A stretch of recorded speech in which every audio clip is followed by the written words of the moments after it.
Hello everyone, this is part 41 of What If Naruto Was Abused and Trained by Madara Uchiha, and I hope you guys enjoy this video and to like, to subscribe, to share, and check out the playlist, to see more comment down below. Now let's start the intro. They call me a god. They call me a god. They call me a god. Join my membership, the perks are great. It's in the description. The great emperor who never sets a foot outside the comfort of his humble palace, Yugao started in a tone dripping with mild sarcasm. She was walking into the throne room, alone. Yugao, Naruto acknowledged the woman's presence, but took no interest in her sarcastic remark as he had grown accustomed to hearing such things from other people. On a good day, even he let loose of a streak of sarcastic remarks. Today, this woman beat him to the flag, but he minded it not since there was no harm done. What brings you here? Now I need a reason to be here. Naruto merely gave the woman a blank stare. Every time she came here, it was always on some matter. She never just came here just to see his health or to amuse him. Of course, with a record like that, it was only natural that he asked what reason had brought her before him. You're actually a manipulative person, aren't you, Naruto? Naruto arched a brow at the question, more like a statement really. No one had ever come to him and said those words so bluntly, so he was a little surprised to hear them from Yugao of all people who knew him. What gives you the idea, Yugao? Why don't you do anything about the impending issue, Naruto? The situation with other nations wasn't all that smiles towards his empire, and yet he didn't do anything about the matter. He had specifically ordered Haisuke not to strengthen or prepare their forces for war, but to continue training and living as though there would be no war to fight. He didn't go outside the country to diffuse the flames that were starting out because of the growth of the kingdom. Surely, since it was his empire, he should have a say or do something to diffuse the situation. But he did nothing, except to sit around the throne for most time of the day. She didn't understand why he did something like that at first. She thought it was no different than him being hidden inside his sky palace, out of everyone's reach. At least while up there, no one would even attempt to him as they couldn't reach him. But in here, it opened opportunities for his death. Even so, he did nothing to show the world that he was still that same man who could destroy an army in a matter of seconds. He was still powerful, but he acted like he'd grown weak, giving his enemies a false hope. Gaara, Mei and Gurren are handling it, why should I take the job? He had assigned the three to handle the situation outside the empire, so it was only natural for the three to be focused on settling things than him doing the job. You know very well that Gaara and Mei put all their efforts in the matter. Yugao didn't deny it, but did note that he didn't say anything about Nagato, who was also a vital part of the empire. It wasn't a mistake on his part and it was as he said it, only Mei and Gaara put all efforts in changing the situation in the outside, without getting any help from his imperial majesty. He allowed them to do what they wanted, offering nothing to help, but only putting his input where asked. She recognized that Nagato wasn't putting all stops in helping the situation, his efforts were spent in the Rain country. Yes, that is true, but failure has been their achievement in the past years and you've yet to play your part in anything. Tell me, are you simply waiting for the kind of situation that you can impose yourself? Yugao waited expectantly, for a few moments until Naruto offered his response. Wouldn't you agree that sending Mei and Gaara to do the talking is the best option? I have little patience in dealing with ignorant fools and I'm not actually suited for diplomatic and politics. My role is more of a warrior than a smooth talker, he preferred actions more than words. So far his actions didn't say he wanted to pick a fight with any nations, but wanted to rest in peace within his palace. There wasn't even an underlying plot within the walls of his palace. The actions spoke a clear message and his words were already delivered. Possibly, but that makes my point. Diffusing things isn't your specialty. Destroying things and creating new things is what you're good at, Yugao said, emphasizing the words, destroy and create. Like I said, a world filled with battles is your kind of world. I'm not all good with hints and subtle gestures, but are you saying that I prefer to be in a chaos-filled world than a peaceful world? Or are you saying that I don't care about the results of both Mei and Gaara, but lying here waiting for chaos to finally fill the world so I can do what I do best? Yugao gave the emperor a blank stare. What a thought you have of me, Yugao, Naruto concluded, looking slightly amused. Tell me, Emperor, why haven't you done anything regarding the situation with other villages? You and I know it well that if you don't do anything, a war will arise. I have seen the horrors of war, I know how much pain it brings, and I don't wish to live through one again if it can be stopped from happening. You once told me that you didn't want a war, but if things continue this way, we will have a war. So why aren't you doing anything? Anyone who didn't want a war would be pulling all stops to prevent it from happening. That was the logical and rational way of doing things. But Naruto was basically doing nothing. He was merely watching like it was all just show. But this was reality, and his men would in a war that he could have stopped. No matter how strong you were, in war, you always lost something. It was the nature of war. You don't go into a bee bath and return without the smell of bee all over your body. If Naruto had a heart in him, if he wished for this country of his to live through to the next generation without having experienced the horrors of war, he would pull all strings to stop the damn war from happening. She didn't know what other nations were thinking, but she was concerned about him, and the people that she'd grown to care for. If she'd been the one running the show, she would never be resting, never be sitting on her throne like everything was alright while enemies plotted to kill her and disrupt the peace she'd brought. I did say that I didn't want a war, but I never said I would stop one from occurring, Naruto stated in a simple manner. Besides, I said a lot of things back then, but when I settled fully on this throne, I realized that a war is a necessity, but it will be on my terms. Yugao narrowed her eyes. You're manipulative, Naruto. You never intended for Mei and Gaara to bring peace. You had reasons for giving Nagato power, bringing back Obito and sending him off to Konoha to do as he likes. You know that Sasuke only comes here to get information, but you do nothing. Never intended. That isn't quite right, Yugao. You see, I'm not particularly interested in bringing peace to the shinobi world. However, I do like a world that isn't filled with violence. Gaara and Mei were allowed to work with what they believed because I gave their ideas a chance. But that failed. Certainly, you can't fault me, Gaara and Mei, for the failure. I gave nothing for the course, but 2 cages, working in the court of the emperor, were more than enough. I won't move around wiping drools of those fools, and I will not beg for them to stop with their plots. I warned I that I wouldn't let it slide if he dared attack my country. The same is for Onoki. Mei and Gaara held talks with them, but they didn't listen.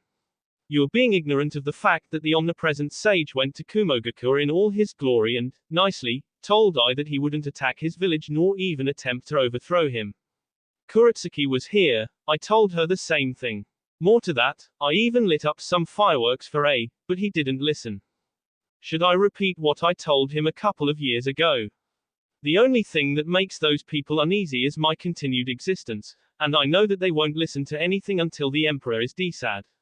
Do not delusion yourself into thinking that I will make such a s. If it is a fight they want, it is a fight the emperor will give them. Yugao already knew Naruto wouldn't go the same path as his parents. Still, a part of her truly believed that if he does move out of his palace and actually hold formal talks with those people, along with Mei and Gaara, something good would be worked. Konoha would be the exception.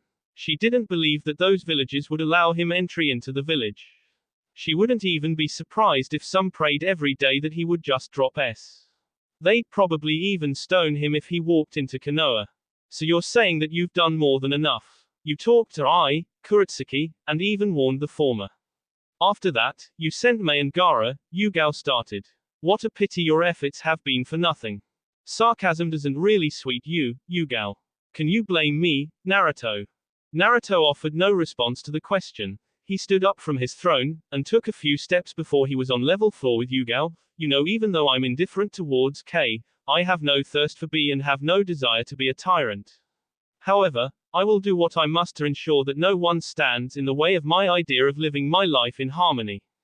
Yugao watched him as he started walking again. He stood just in front of her. Why did you come here, Yugao? You'd said you couldn't leave Konoha for me, but you have left it. I'm still curious, what is it that brought you here? Is it me? Do you just wish to live normally while criticizing me? I cannot answer that question, for now at least. Naruto nodded and walked past her. Are you going somewhere?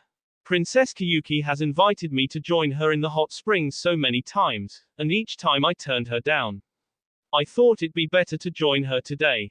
Do you wish to follow? No, Yugao said. So when you finally leave the throne, it is to go play romance with the princess. Naruto stopped walking and turned his head a little. I'm going to pretend I didn't hear that. It is a pity that you can't join me, though. He looked up at the ceiling before asking, I have never asked, how is the civilian life? Are you asking because you care or just because the thought pooped in your head and you suddenly felt like asking? Yugao didn't actually mean to say those words, but she couldn't help it. How long has she been living inside the capital? Since then, he never asked the question, nor bothered to even ask her health or even visit her, and that didn't make her happy at all. Does it matter why I asked, Yugao? I questioned because I want to know, and I sense some resentment from you. Is there something wrong I have done? His tone didn't change, and since he wasn't directly looking at her, Yugao couldn't guess whether he was just saying it or not. But then again, this was the emperor, he didn't have time to just say things. Yugao shook her head. Naruto, we were in a relationship, at least that is what I like to call it. You don't do what you did, and you certainly don't treat me as you did after the breakup. She would have liked it if he kept some contact with her. She had accepted that some things about him would never change, but it's been some time now, and he could have at least done something to show that he once cared. Naruto was silent for a few moments before finally responding. I apologize for that, he said, quietly. My relationship with you was a failure because I did not treat things as though we were in a relationship. I didn't try to connect, nor did I try to have fun with you. Ultimately, I was a bad person to you, even though I cared. To say that Yugao was shocked was an understatement. She was rendered completely speechless. She never thought she would hear proud emperor admitting that he treated her like crap and apologize at the same time. The woman blinked a few times as she tried to restart her brain. Was he just waiting for her to start the topic before he could say those words? If he acknowledged it all along, why didn't he say anything? I am happy that you have come, though, he said before looking away from the purple-haired woman. Samui, he called. Yugao narrowed her eyes when the blonde woman appeared in a blur at Naruto's left side. She hadn't sensed that woman's presence in the throne room. Was she here all along? Naruto shook his head slightly. No, he said. She was in her room. He took a few steps forward along with Samui. Before they could leave, Samui turned to give Yugao a small smile before they disappeared. Rice Country, Railway. This is a pleasant surprise, Sasuke said mildly, looking at the relaxed emperor. I never actually thought I would see the emperor boarding a train his empire built, since he could teleport to anywhere he pleases. Arrangements on this train were already made. The train had a compartment for the emperor solely. It was like the highest class within the train. But ever since it was built, Naruto had never boarded a train before because he doesn't travel. This train was often used by people of his council, who were welcome to use the space. This train could almost move throughout the elemental nations, and it was damn faster than anything. Sasuke was greatly surprised to see this man moving on a train, headed to Sunagakure. To think that he would sit through the hours while the train sped through countries towards the destination, while he could simply teleport to Sunagakure in just seconds. But the fact that he was doing something like this meant that he was on the move, or at least, it was just for show, just to reveal to the shinobi nations that he was still alive. Aside from some people inside the capital, many hadn't even seen him in the past years. Sasuke was leaning against the entrance to the compartment, looking at Naruto, who was looking outside through the window. He was sitting comfortably on the left side of the train. The man hadn't even bothered to look at him when he sensed his presence. Of course, Sasuke didn't mind that at all. He'd seen Naruto do all kinds of annoying and frustrating things, that included outright ignoring his presence. But he always knew that the man was listening. Is it that much of a surprise that I am inside this transport? He still continued to look outside the window. Despite never using one before, he was the one to acquire the village hidden in Springs technology and train blueprints, and he was the one who had the trains built, including routes. It was only natural that one day he'd take his turn in moving by this transport that was only operated by his kingdom within the elemental nations. A little, Sasuke said. What is surprising is that you left your beloved throne and are actually going to another village, something you haven't done in a long time. What really brought this on? Sightseeing. Sasuke didn't suppress the urge to roll his eyes at the quick response from the emperor. How goes the rebirth of the Uchiha clan? The man was still looking outside through the window. It gave Sasuke the thought that perhaps he was actually being serious about sightseeing. Since he didn't travel outside the capital, he would have missed what it was like to be outside. Slow, no thanks to you, Sasuke responded quietly. Naruto gave no help in restoring the clan, despite being in a position to do so. He was the emperor, he could marry as many women as he wanted, and give them Uchiha children.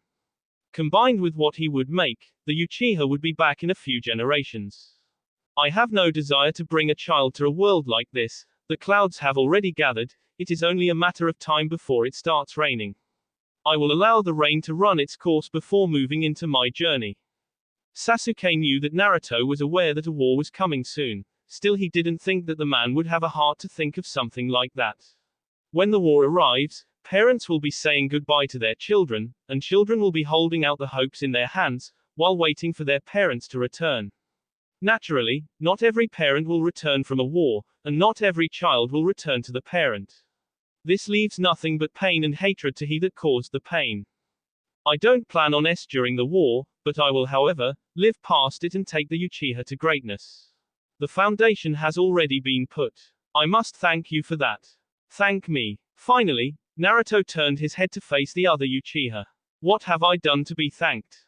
You destroyed Konoha. If you hadn't done that, I would have probably left the village to join you.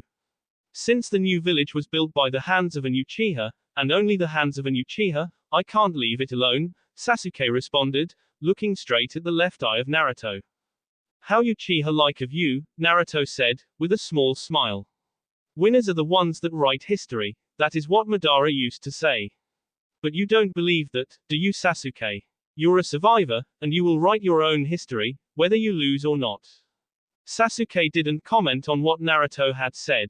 I'm surprised that you have the heart to think of the health of your children, if you make them to reconsider bringing them into this world. He looked at the emperor carefully, before adding. But even if you do make them, you can keep them sheltered from the water, and you can ensure that nothing happens to them. Your point. By now, Naruto had already turned back to the outside view rather than Sasuke. It is no longer a case of whether you bringing children to this world. I imagine that if someone like you brought a child to this world, there would surely be chaos as shinobi would be after its head to get to you. Sasuke smirked. Even though Naruto wasn't looking at him, he knew he would feel the smirk. Why was Samui exiled from Kumogakure? Surely, you could have kept all your workings with her a secret. It's the same with Yugito, nobody knows she works with you. I dug much into finding out the reason and I realized that you had things play the way they did because you wanted her out of Kumo, out of the eyes of people because you had something to hide. I must give you a hand for the way you hid it, though. If it wasn't for my eternal Mangekyo, I wouldn't have seen through it, Sasuke stated. Naruto turned to face Sasuke with a blank look. He only stared at the Uchiha for a few seconds before looking back through the window. Interesting. Not the least concerned, Sasuke thought mildly. Well, it should be expected as he knows I won't tell anyone. Sighing, Sasuke opened his mouth to speak. What do you want me to do? There is a mercenary group in the demon country that is giving Priestess Xian's men troubles. They are attempting to kill her for her powers. It is something about selling her valuable eyes in the black market, and then giving the undefiled princess's body to S. Deal with the mercenaries, and take the princess to my palace, Naruto stated. Why do I have to deal with mercenaries? Surely anyone can deal with it, and if you actually bothered to deal with the problems, you would earn more favor from your allies. He didn't care much about that, but he didn't want to deal with every little thing that Naruto needed solved. He already knew that the Rice Empire was allied with some nations that were outside the elemental nations. There were a few of them who required protection and some services from the emperor, and a few of those nations have actually met this man in person.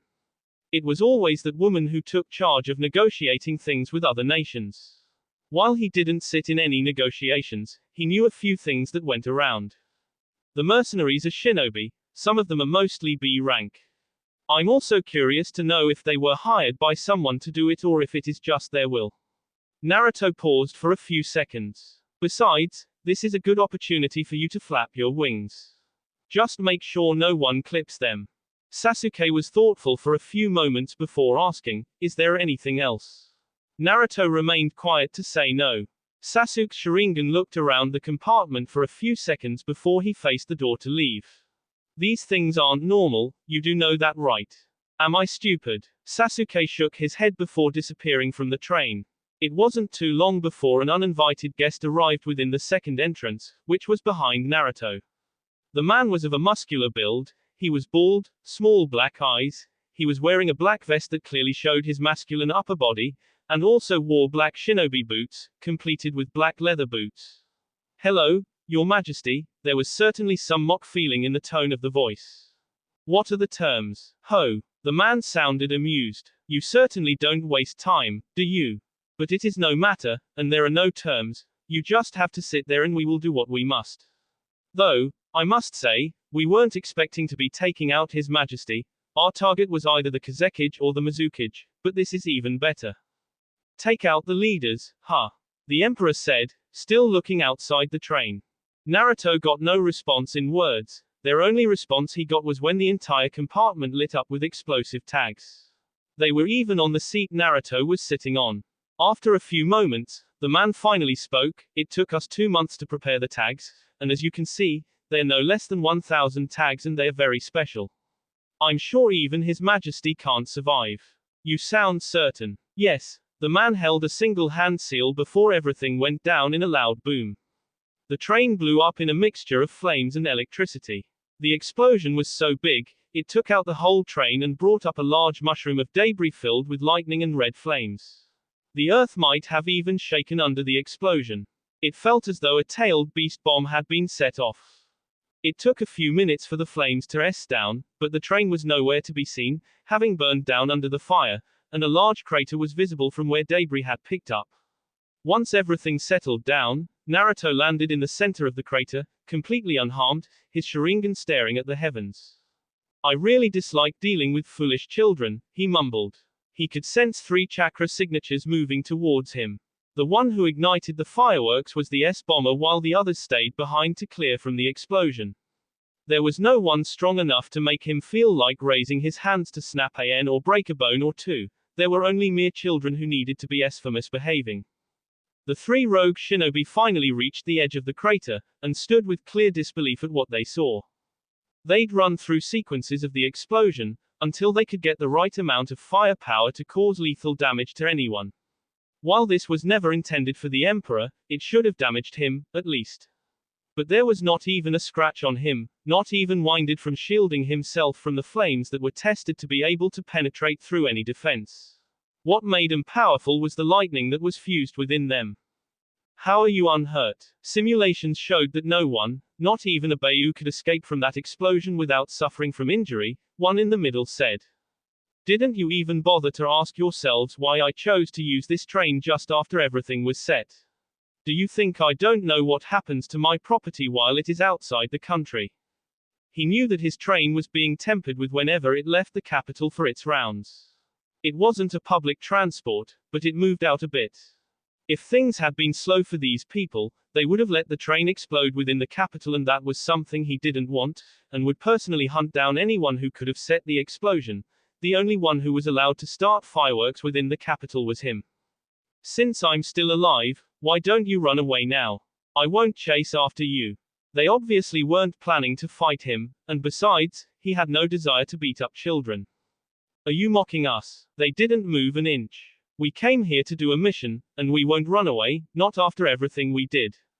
What a pity, Naruto said, taking several steps towards the 3 shinobi.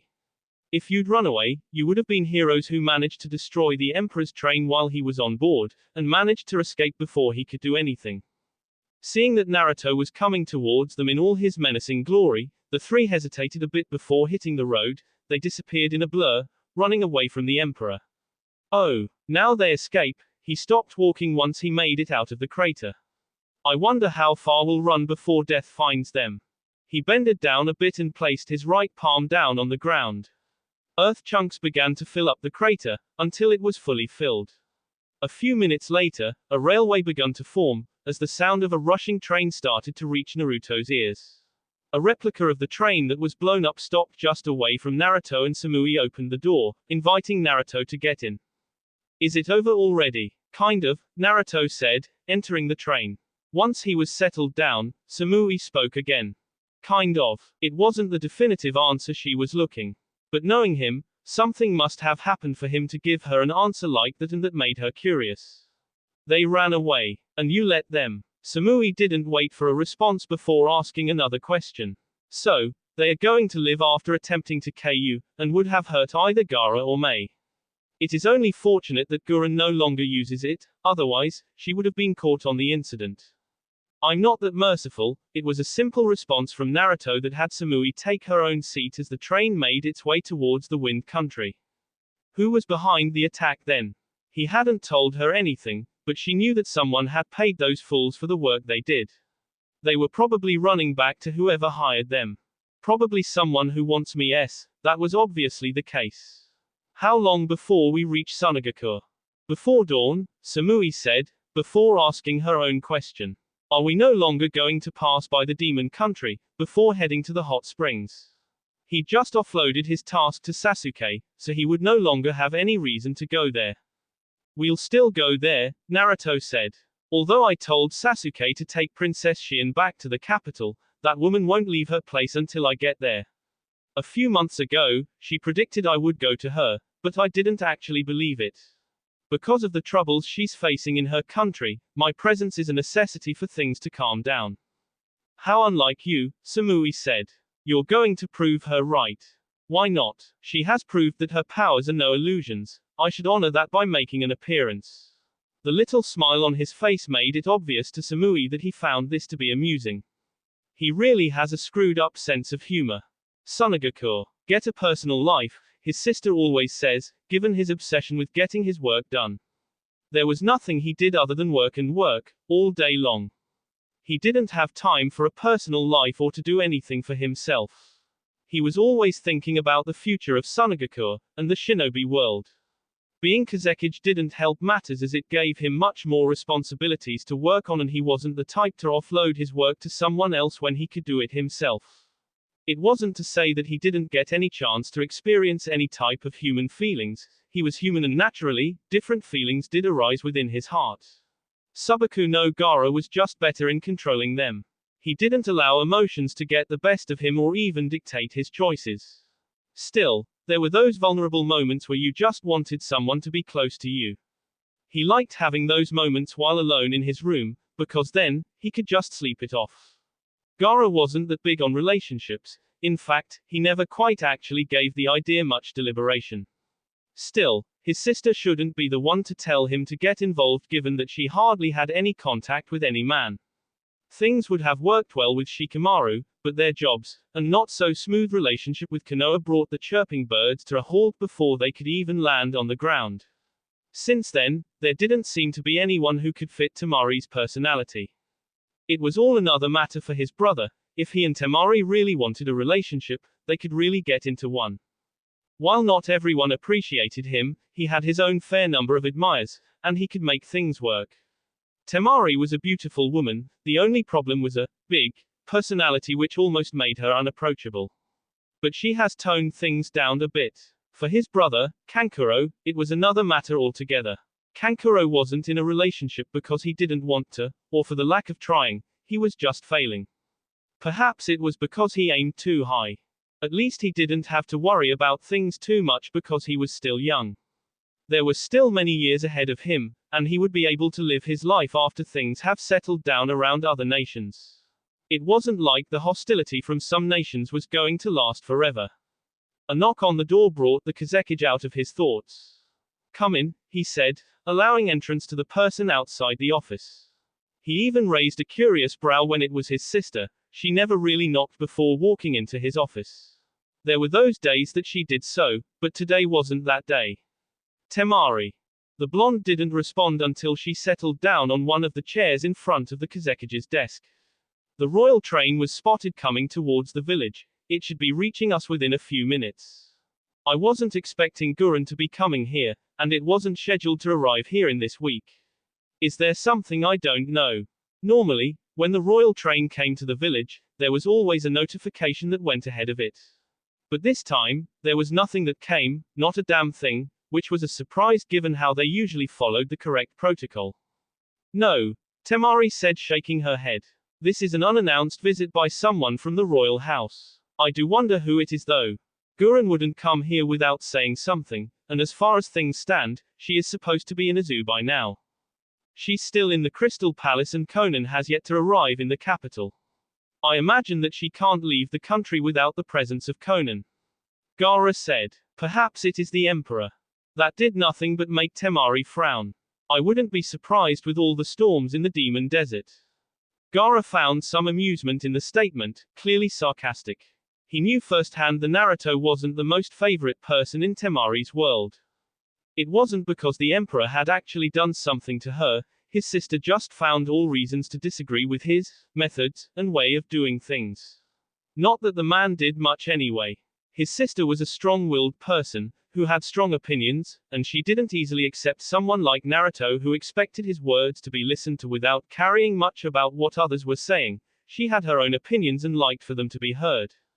Still, if was the Emperor coming to him, then it would be a welcome surprise. There were 2 full years between the time that man last came into this village and now.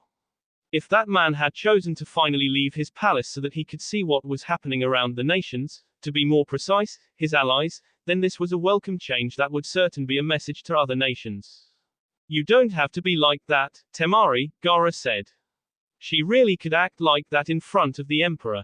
The only good thing about it was that Naruto wouldn't be insulted, feel disrespected by it, he would just be amused. Gaara had seen it many times, even when Gurren stepped out of the line. But there were those times when he was smiling. Those were the kinds of moments even Gaara didn't want to be near the Emperor. He was quite scary when he was being almighty serious. He isn't as bad as you think, the Kazekage added. He is actually a nice person, when he wanted to be anyway. Between them, there's never been any conflicts. Gaara always measured things and calculated things well and never forgot to read between the lines. This made it easy for him to deal the Emperor.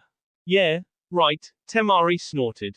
Still, even though she wouldn't admit to anyone, she didn't actually think the Emperor was a bad person, she just disagreed with some of his methods and didn't particularly like that superiority complex of his. Should we go see it is? Let us wait a bit, Gaara said. If it is him, I wish to see what he will do after landing. With Naruto, return to the capital with the train, Naruto said to Samui. The train had already reached its station within Sunagakure, and was ready to depart again. In his next journey, she wasn't needed. Besides, someone had to be watching the royal palace. You want me to go through the desert at this time? Teleport if you don't want to, Naruto responded calmly. You have things to do at the palace, and I require time alone, the Emperor said before standing up, to leave the train. I won't be at the hot springs until tomorrow afternoon.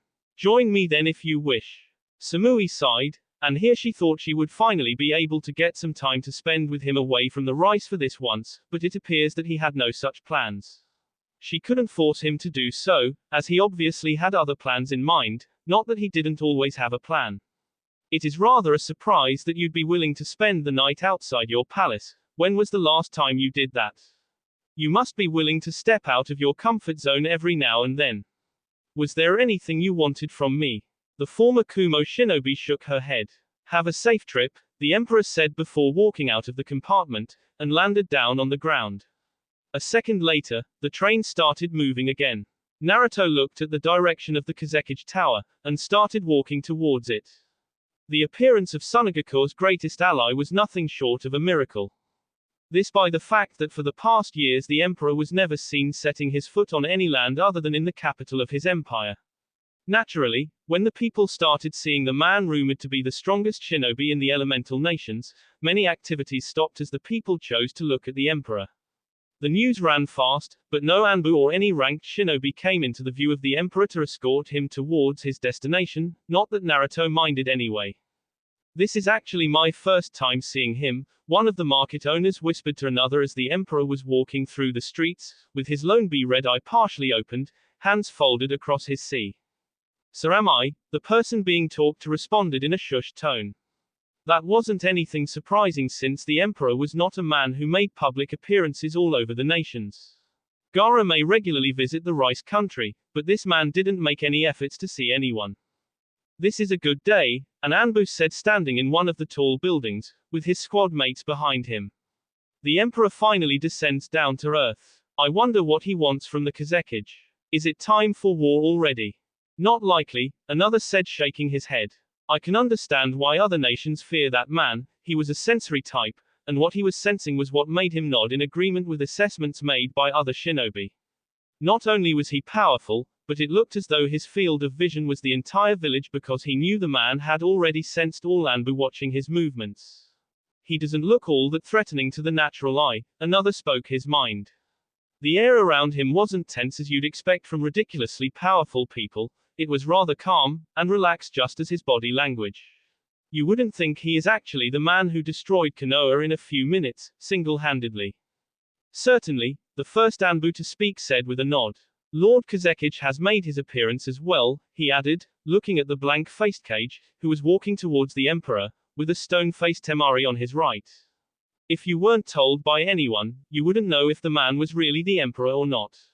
He certainly didn't look like a king. He wore no crown, no gold on his attire, nothing fancy on him was visible. He was wearing a white kimono, with wide high collars. The kimono had a red line in the edges of the collars. There 6 red magatama around the collar.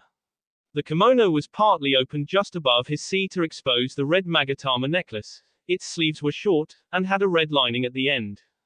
At least he didn't care about gold nor making himself rich like other kings in faraway nations. The man wasn't at all interested in being the richest man in the shinobi world. Yes, his empire had tons of money because of the business it makes and fair taxes charged in transactions of sales. The royal house had lots of money and could buy anything they wanted. That is not to say they were the richest. Still, Naruto never flaunted his wealth to anyone, nor would you hear him saying anything about it. I wasn't expecting your presence, Emperor, Gaara said, extending his hand towards the Emperor, who shook it slightly. He proceeded to turn with the man as they went towards his house rather than the cage tower. Naruto didn't ask anything despite seeing the change of directions. I thought it best to get the air of other nations, and which is best than the air of the desert, definitely not mocking or being sarcastic. Temari, Naruto greeted the blonde sister to the Kazekage, in a slightly warm tone. Your Majesty. How stiff, Naruto commented on Temari's response. And I came all the way from the rice just to see you, he added. Yeah right, Temari said sarcastically. Not even the stupidest person would believe something like that, not even a fangirl. It was Uchiha Naruto in question after all. The man was many things, but that was something he wasn't. She would even be freaked out for real, and probably require medical help from Tsunade if that happened to be the truth. Why did you wish to see me? She chose to indulge him, just to see how he would respond. The royal family is rather small, and my court is empty. I wish to take you up and put you into the capital, where you will be my second wife. I also get a bit lonely since May just visits. It will be good to have a strong woman such as yourself near me, the emperor stated calmly. Temari's hair nearly snapped when she twisted to face the man who didn't stand to look at her reaction. Could it be? It was unusual for Gaara to take guests straight to their house, no matter who they were, and there had to be a good reason for this man to suddenly appear in the village. What? He's just messing with you, Gaara said to his sister. You're right. Just to be sure, he had to ask. Naruto merely gave Gaara a smile. I should build you a good place filled with greens, for amusement and leisure, he said in thought. Sunagakure certainly lacked greens because of the environment that surrounded it. Most plants wouldn't survive the heat that breathes down the atmosphere each day, non-stop. Like those in the capital. Gaara asked with a furrowed brow.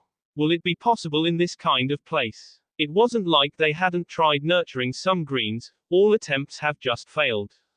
It is quite possible. There are plants that can survive this kind of environment, and as long as there is a sustainable source of water, my jutsu will not be for waste.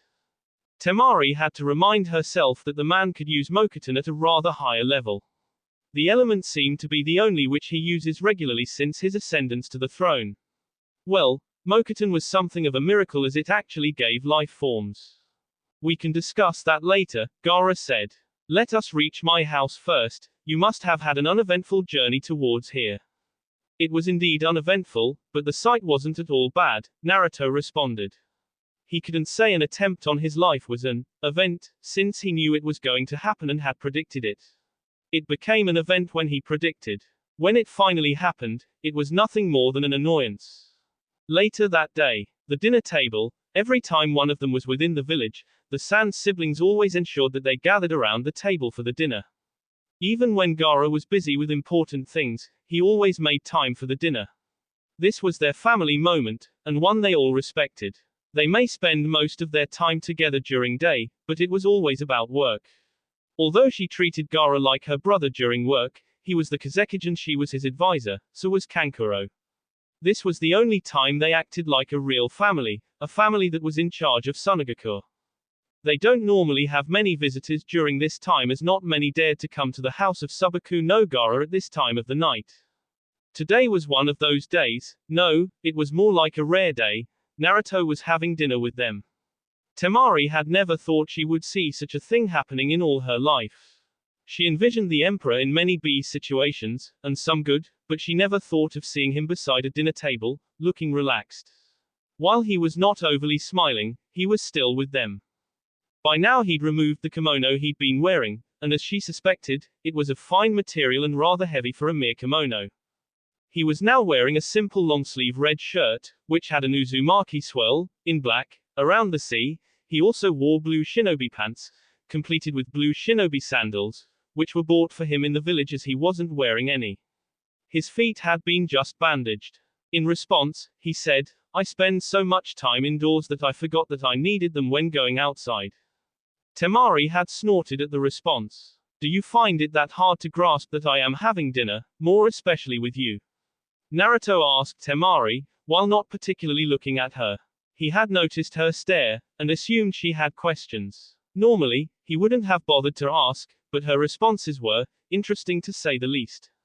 "Yes," Temari said, sparring no punches. "You act indifferent even in meetings regarding the future of the shinobi world, so it is only natural for me to assume you'd be even indifferent in something like this."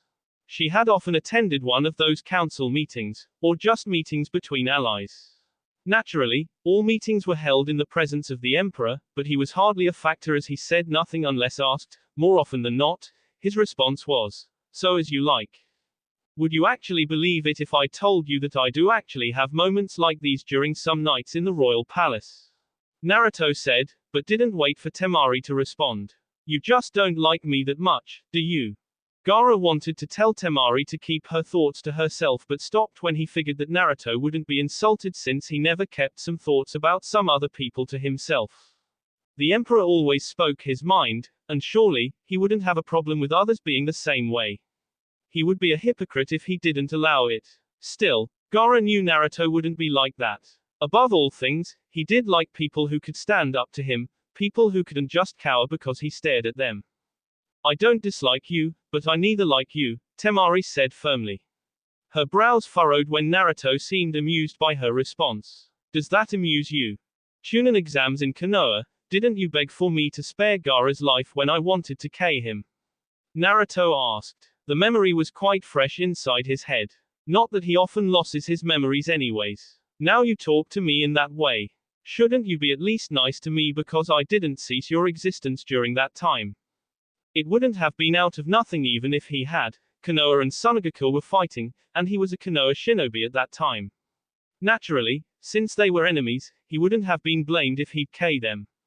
During those days, he actually killed mercilessly. But of course, their deaths would have left Sunagakure broken since they were the children of the Kazekage, who was killed by Orochimaru. Temari snorted, "Considering what you've done for Jinchurikis and to Konoha, I doubt you would have done so. If you had, you wouldn't be allied with us, now would you? Your hand at politics is pathetic, and I thought you'd be a little better since you're practically Gaara's shadow." Now Temari was insulted by those words, but she bit her tongue. "I gain nothing from the alliance with Sunagakure. On its own, the rice can manage and I can protect it from enemies. It is Sunagakure which benefits from the alliance. Well, what do you say?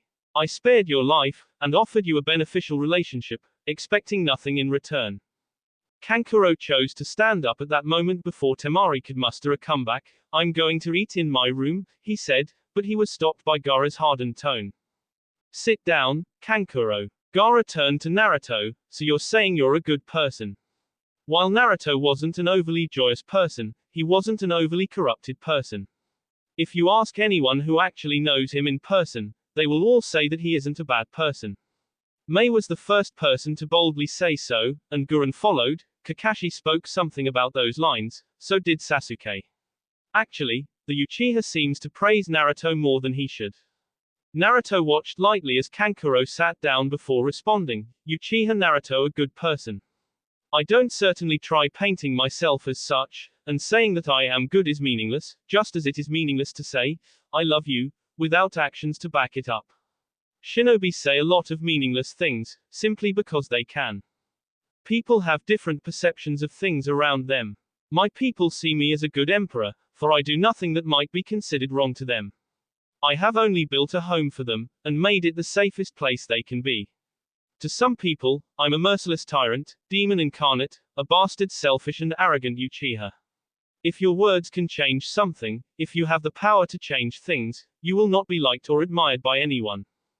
Hashirama was well liked by everyone, even outside his village. People just tended to take advantage of his kindness. Despite that he was practically worshipped as a saint, despite his godly power, what is it that he accomplished in his life that managed to change the direction of the shinobi world? What I am trying to say is that whether you like, hate, or loathe my existence, it changes nothing, it matters not. Uchiha Naruto's word is law, and my influence has turned the shinobi world to what it is today, and it will soon change drastically, because of me. So between Uchiha Naruto and Senju Hashirama, who was seen as a saint, who can brag the most in the afterlife? Mind you, Hashirama without even realizing his greatest desire, peace. Hashirama may not have accomplished as much as you, but between the two of you, he was the happiest. I think your happiness is better than what you achieve in your life. You have everything you can want, but one might say you're miserable. Temari paused for a few moments before asking. So tell me, Uchiha Naruto, between you and Hashirama, who's laughing now? Ho, your hand is not pathetic as I'd first said, Naruto seemingly bemused despite the punchline from Temari. But, what I am is by choice. I have no regrets in me, there is nothing in me that makes me loathe my existence. In fact, I'm quite content with my life, I only need to clean a few things. Everything is by choice, just as your lifestyle is a choice. Perhaps, but, there is nothing more to add, Temari, Naruto said, see off the blonde Jonin in a light tone. Have you turned into an all-round shinobi? The emperor asked, looking straight at the Kazekage. The subject was changed just like that, and Temari didn't have anything to add. Obviously, Naruto had lost interest in their conversation. Gaara nodded. Often, he had been told by many close to him to learn other ways to fight so that he can defend himself when he is caught up in a situation where he can't use his sand. His fighting prowess was dependent on his sand, and without it, he couldn't do much, he was vulnerable. His taijutsu sucked, he knew no kenjutsu, and genjutsu. But now he had improved in all that. He didn't just depend on his sand, he had other ways to fight. He'd also managed to gain more control over sand in such a way that he could almost do anything with it. Good progress, Naruto said with a nod. I assume it would be S for any army to match to this village in the thought of an invasion. Given your control over the sand, you can protect Sunagakure from any threat. Kankuro sighed in relief since the conversation had taken a new direction. It would have continued to be uncomfortable for him if they'd continued with that topic. He cleared his tea and asked something bothering him. So, what brought the emperor here? He hadn't been around during day to actually know why the man had come here, hence the question. The emperor came here to see the village while passing by to the land of springs, Naruto said, referring himself in third person as Kankuro had done so. As soon as he said those words, there was a flash of black on his right side. Naturally, that put the other occupants in the room on guard. But Gaara was the first to relax when he realized who the person was. Your Majesty, Naruto's messenger started in a whisper, only to the ears of the emperor, there is a change in the situation regarding the priestess Shion. What? Sasuke handled the situation presented to him efficiently, but we had underestimated the operations of the enemy. The purpose of trying to abduct her isn't to sell her, but for survival. When you have someone who can predict the future, you can work on the present to attempt changing that future. Those vermin require her power to their aid, their quest. 3 hours after Sasuke left, another wave reached the country, and they managed to surround her compound.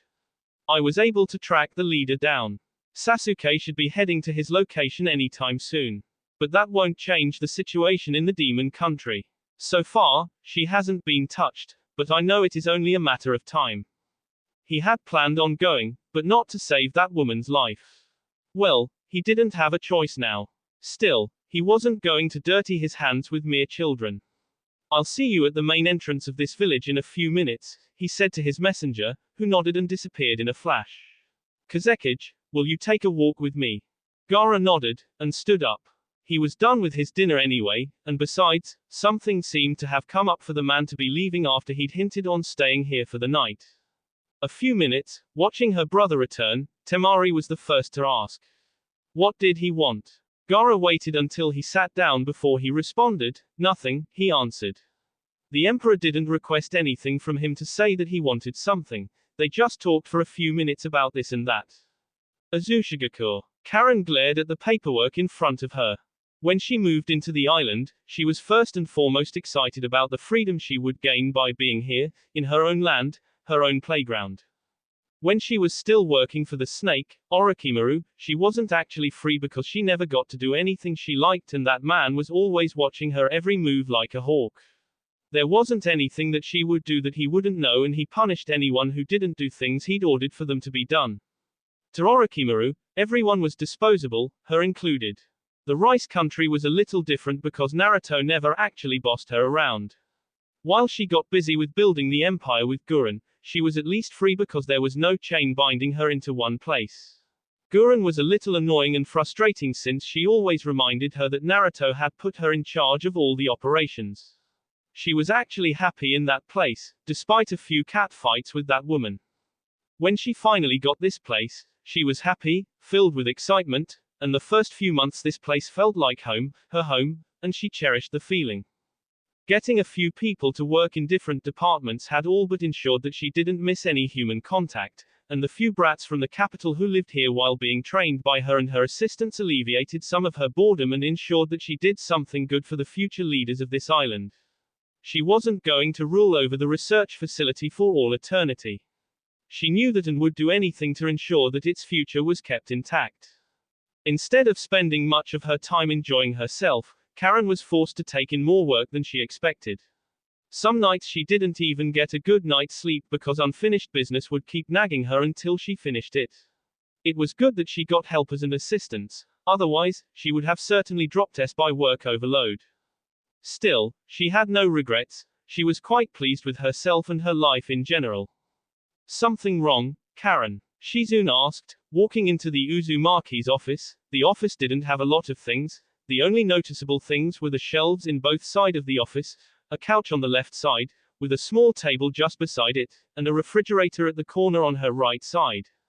There was a large window behind Karen's desk, which made up the fourth wall of the office. The scene behind the window was that of a greenly forest.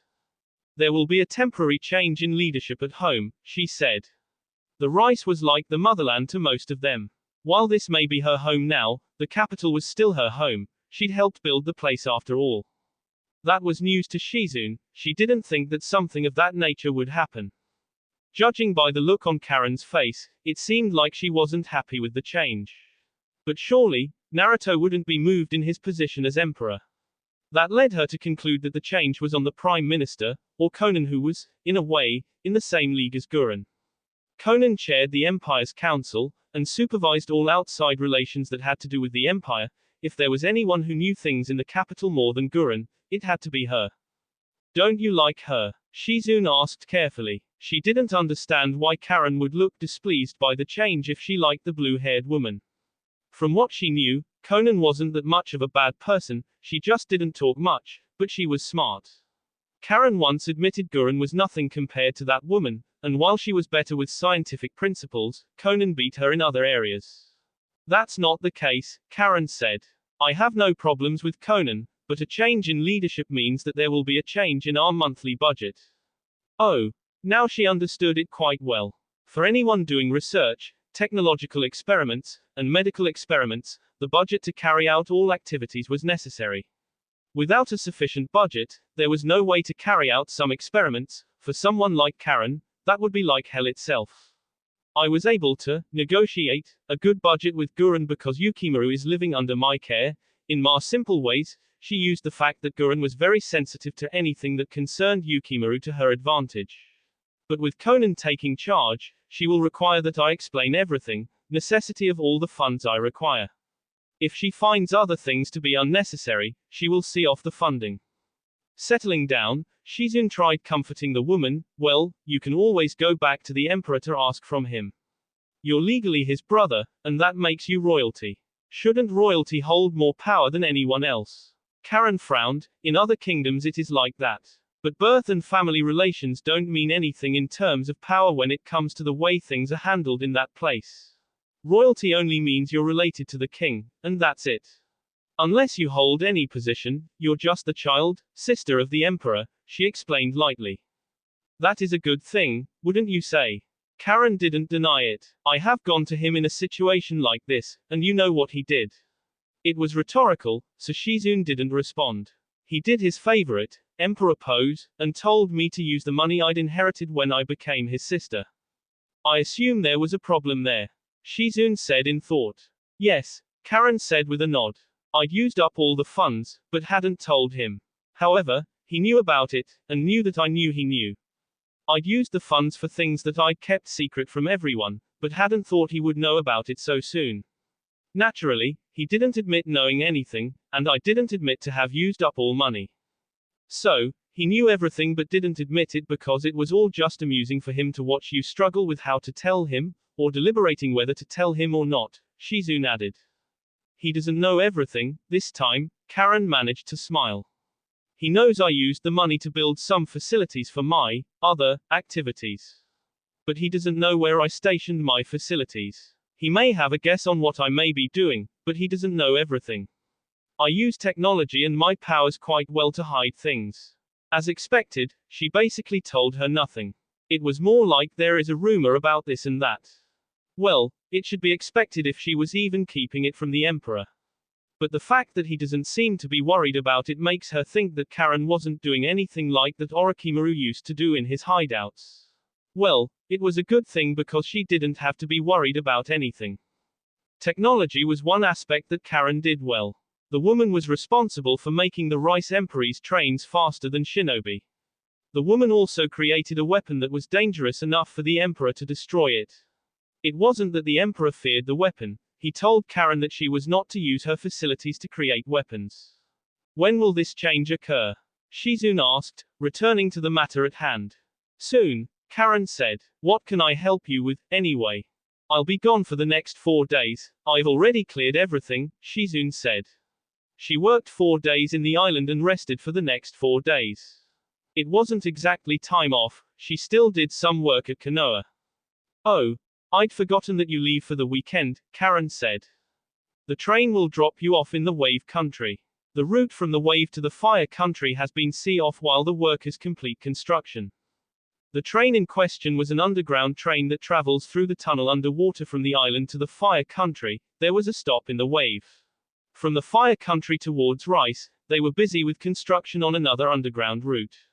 The train would be mainly used for transportation of materials from the Rice towards Azu, and products from Azu to the Rice.